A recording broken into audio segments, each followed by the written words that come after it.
विद्यार्थी मित्रांनो, तेव्हा एका विषयाची भीती पूर्ण रिझल्ट आपला डिस्ट्रॉय करून टाकते. माझ्या अनुभवातून सांगतोय मी. मी अशी खूप मुलं बघितलेत. माझ्याकडे रिपीट करायला शेकडो मुलं आत्तापर्यंत आली आहेत. कारण काय सांगतात, की सर पहिलाच पेपर अवघड गेला आणि त्याचा एवढा तणाव आला, की पुढच्या पेपरचा अभ्यासच करू वाटला नाही. आणि सीईटीचा अभ्यास करताना पण रोज अभ्यासाला पुस्तक उघडलंय. मनात विचार यायचा, की फिजिक्समध्ये आपण पास तरी होऊ का? आणि तो विचार अभ्यास सुद्धा करून देत नव्हता. मग सीईटी मध्ये पण फेल्युअर. मी तुम्हाला सांगतो याचं रिझन तुम्हाला मी सांगतो. एक लक्षात घ्या. परीक्षेला किती दिवस उरलेत सांगा? 4 ते 5 दिवस उरलेत. हो. बोर्डच्या एक्झामला 4 ते 5 दिवस उरलेत आणि भीती वाटते तुम्हाला फिजिक्सचीच भीती वाटते. मग तुम्ही करताय फिजिक्स. जोर लावून फिजिक्स, फिजिक्स, फिजिक्स करताय. आता मी तुम्हाला एक्सप्लेन करतो. WhatsApp ग्रुप जॉइन केलाय ना बाळांनो, ॲप्लिकेशन डाउनलोड तुम्ही नक्की केलंय. आमचे सगळेच WhatsApp ग्रुप फुल झालेत, पण नवीन पुन्हा बिनचं तयार करून. आता महत्त्वाचं बोलतो बरं का. 4 दिवस, 4 दिवस तुम्ही फक्त फिजिक्स करताय. तुमच्या चुका दाखवणार आहे बरं का मी आणि ही जर तुम्ही चूक केली नाही, तर तुम्ही बिलकुल काळजी करू नका. रिझल्ट चांगलाच लागेल. चूक काय करतात मुलं बघा, की या 4 दिवसात जास्तीत जास्त वेळ हा देतायत फिजिक्सला. बरोबर आहे. 8 तारखेपासून 9 तारखेला ऑब्व्हियसली ते इंग्लिशचा अभ्यास करतात. जीव तोडून 2 वर्षात जे केलं नाही ते 2 दिवसात करायचा प्रयत्न करतात. यश मिळणारच मिळतंय. इंग्लिशचा पेपर ठीक-ठाक जातो. रिलॅक्स मोडमध्ये 10 तारखेला इंग्लिशचा पेपर आहे ना, मग 10 तारखेला हा मुलगा जेव्हा घरी येतो ना, आई विचारते, पप्पा विचारतात, "कसा गेला पेपर इंग्लिशचा?" "छान गेला पेपर." मग ओके. मग आई काय म्हणणार? आई काय म्हणणार सांगा? 100% आई म्हणणार, "चल आता जेवून घे." अरे, आईनं खूप काळजी असते रे आपली. पटलं तर नक्की लाईक करा बरं का. कमेंटमध्ये पण सांगा, आपली आई आपली खूप काळजी घेते. चिडते, ओरडते, सगळं करते, पण आपली काळजी घेणारं जगात सगळ्यात जास्त कोण असेल तर आई-बाबा. दुसरं कोणी नाही हे पण लक्षात ठेवा बरं का. बरं. आई काय म्हणणार, "आता जेवून घे." आणि तुम्ही जेवणार रेटून. जेवण झाल्यानंतर आता काय करू? असा प्रश्न तुमच्या मनात निर्माण होणार. मग तुम्ही काय करणार? तुमच्या डोक्यात परत येणार, की 16 तारखेला फिजिक्स आहे. 18ला केमिस्ट्री आहे. एकच दिवस सुट्टी. 21ला काहीतरी 19 मॅथ्स आहे. 2च दिवस सुट्टी. मग चला 6 दिवस कोण फिजिक्स करतंय? मग तुम्ही 2 दिवस काय करता? पहिले 2 ते 3 दिवस मुलं केमिस्ट्री आणि मॅथ्स करत असतात रे. ओके. 10, 11, 12, 13 तारखेपर्यंत टाईमपास होतो. अगोदर भीती वाटत होती कुठली? फिजिक्सची भीती वाटत होती. इंग्लिश नंतर फिजिक्सची भीती वाटत नाही. त्यावेळेला केमिस्ट्रीची भीती वाटते तुम्हाला. आणि प्रॉब्लेम काय स्टार्ट होतो माहितीये का मग? की 13 तारखेनंतर अभ्यासाला स्टार्ट केली, की परत टेन्शन बिल्टअप होतंय आणि या विषयावर मी बोललोय बरं का अगोदर, पण परत बोलणार आहे. मला माहिती आहे प्लॅन नाही रे मुलांकडं. फसतायत मुलं. दरवर्षी मुलं फसतायत. त्यामुळे ही गोष्ट तुमच्या मुलांना नाही, तुमच्या मित्रांना, ओके, तुमच्या मित्रांना एक्सप्लेन करा. चांगले मित्र असतात रे. आपलं ऐकणारे. आपण कोणाचं नुकसान करतोय का? ह्याचं काही नुकसान होणार आहे का? बिलकुल नाही, उलट फायदाच होणार आहे. चूक सांगतोय.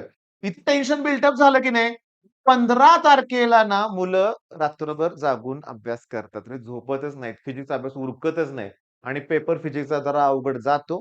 त्याचा परिणाम केमिस्ट्री, मॅथ्स या सगळ्या विषयावर होतो. या सगळ्या विषयावर होतो. मी तुम्हाला सांगतो. मग आता करायचं काय सर? करू काय? करू काय? तर मी सांगतो, तू आता केमिस्ट्रीच कर रे बाळा, केमिस्ट्रीच कर. केमिस्ट्री सेक्शन वाईज कर, टॉपिक वाईज जाऊ नको. एका दिवसात कसं टॉपिक वाईज होईल? मग सेक्शन वाईज जाताना कसलं सेक्शन? ऑर्गॅनिक, इनऑर्गॅनिक हे असलं नाही सेक्शन. हे आपली स्ट्रॅटेजी फिक्स आहे 4D स्ट्रॅटेजी म्हणूया आपण. वर्षानुवर्ष आमची ही स्ट्रॅटेजी आहे लक्षात घ्या. आता माझ्याकडे भरपूर स्टुडंट आहेत. माझी सुरभी निकम नावाची स्टुडंट आहे. तिचं YouTube चॅनल पण आहे बरं का. तिचे बरेच इंटरव्ह्यू घेतले बऱ्याच लोकांनी. टॉपर होती ना. मी नाही घेतला इंटरव्ह्यू कारण मी घेतलाच नाही इंटरव्ह्यू आत्तापर्यंत बरं का लक्षात घ्या. मला खूप वाटतं टॉपरचे इंटरव्ह्यू घ्यावे. नक्की बघा जमलं तर प्रयत्न करेन मी यावर्षी. तुमचा इंटरव्ह्यू घेऊन. तुझा व्हिडिओ बघतोय ना मला तुझा इंटरव्ह्यू घ्यायचा आहे. मग लाव ना रिझल्ट. या भेटायला मला. बोलायचंय तुमच्याशी. सांगू का तुम्हाला मी? कोल्हापूरमध्ये एक स्टुडंट भेटला. सिडनीमध्ये आहे. गेल्या व्हिडिओत पण त्याच्याशी बोललोय मी. अरे किती आनंद झाला. माझ्या मुलाला यश मिळाल्यावर जेवढा आनंद होत नाही, तेवढा आनंद मला तुम्ही भेटल्यावर होतो. तुमचं यश बघून आम्हाला आनंद होतो आणि मी कोण आहे? तुमचे पेरेंट्स म्हणूया आपण. मी तुमच्या पालकांसारखं आहे लक्षात घ्या. म्हणजे मी हे बोलतोय तुमच्या आई-वडिलांबद्दल सुद्धा बोलतोय. आम्हाला सगळ्यात जास्त आनंद तुमच्या रिझल्टमुळे होतो. आम्हाला जाणीव आहे ना, कधी-कधी तणाव येतोय. आम्हाला त्यातून तुम्हाला बाहेरच काढायचं असतं लक्षात घ्या. त्याच्यामुळे एखाद्या वेळेस कधी आम्ही चिडलो तुमच्यावर, तर आमच्यावर नाराज व्हायचं नाही. 4D स्ट्रॅटेजीमध्ये सगळं करायचंय आपल्याला. कुठला सांगतो डेफिनेशन, डायग्राम, डिस्टिंग्विश आणि केमिस्ट्रीमध्ये डेरिव्हेशन्स. आणि हे 4 पार्ट कंप्लीट झाले, तर 20-30 मार्क इथेच होणार आहेत. Tension free. आणि ह्यासाठी खूप कमी वेळात व्हायला पाहिजे. त्यासाठी आत्ता अभ्यास कर रे. ते फिजिक्सची भीती डोक्यात घेऊ नको. 5 डे स्टडी प्लॅन आणणार आहे मी. 5 डे स्टडी प्लॅन. मी फिजिक्ससाठी 10 तारखेला सकाळी एक व्हिडिओ अपलोड करणार. सकाळी नाही, दुपारी. इंग्लिशचा पेपर देऊन तुम्ही 12 कितीला पेपर सुटतो रे तुमचा? ते 1-2 ला काय सुटतो ना? 2 वाजता हा व्हिडिओ अपलोड झालेला असेल. 2:15 ला करतो. तुम्हाला बाहेर पडायला वेळ लागतो ना आणि मला पण उत्सुकता लागते तुमचे कमेंट्स बघण्याची, बरोबर आहे? मग 10 तारखेला मी 5 डे स्टडी प्लॅन देणार आहे. आपल्याला 10, 11, 12, 13, 14, 15 एवढे दिवस सुट्टी आहे. माझा प्लॅन जर फॉलो केला ना तुम्ही, 3 रिव्हिजन तुमच्याकडून करून घेईन आणि 16 तारखेला पहाटे उठून 4थी रिव्हिजन करून तुम्ही पेपरला जाल. मग कसं काय अवघड जाईल फिजिक्स? आणि फिजिक्स सोपा जाणार आहे, बरोबर आहे? आणि आत्ता कशावर फोकस आहे? केमिस्ट्री. सगळे सेक्शन तुम्ही संपवलेत, बरोबर आहे? मग एका दिवसात का नाही होणार केमिस्ट्री? तोही होणार. तोही होणारच लक्षात घ्या.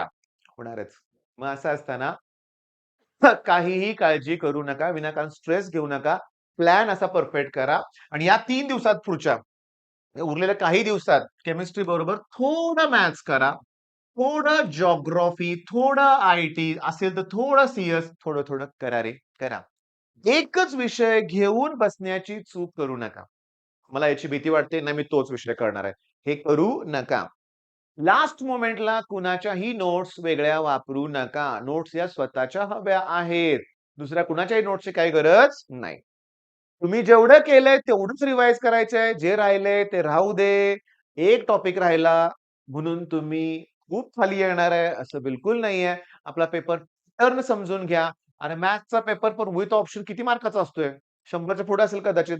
Physics, chemistry with option 99 marks जवळ-जवळ होतात ना. जवळ म्हणजे 100च पकडा ना. मग हा 100 मार्काचे प्रश्न आहेत. 70 मार्काचे अटेम्प्ट करायचे आहेत. मग ऑप्शन्स किती आहेत रे? सेक्शन बी मध्ये ऑप्शन आहे, सेक्शन सी मध्ये आहे, डी मध्ये पण ऑप्शन आहेत. मग प्लॅन परफेक्ट करा रे. करा. प्लॅन केल्याशिवाय होणार नाहीये आणि मला कुठल्याच मुलाला अपयश मिळालंय हे बघवत पण नाही, बघायचं पण नाहीये. माझा माझ्या प्रत्येक मुलाला बोर्डचा पेपर हा सोपा गेलेलाच आहे. मी पुढचं इमॅजिन करतोय. मी पुढचे अफर्मेशन देतोय. पेपर खूप सोपे गेलेत मुलांना. मुलांचा रिझल्ट अतिशय छान लागलेलाच आहे. सी मुलं खूप चांगली तयारी केलेली आहे मुलांनी आणि स्कोर पर्सेंटाइल एवढं छान मिळालंय, की ड्रीम कॉलेज मुलांना मिळालेलंच आहे. मी तुमच्यासाठी अफर्मेशन देतोय. तुम्ही पण तसाच विचार करा, की झालेलाच आहे माझा अभ्यास. पेपर हा सोपा गेलाय मला, गेलाय. पुढचा विचार करतोय आपण. अरे, जे आपण विचार करतो तेच होतं लक्षात घ्या. त्याच्यामुळं फिजिक्सची भीती नाही. कितीही भीती असू दे. त्या 5 दिवसात करून घेतो तुमच्याकडून. डोकं शांत ठेवायचं लक्षात घ्या. आता केमिस्ट्री करा. All the best.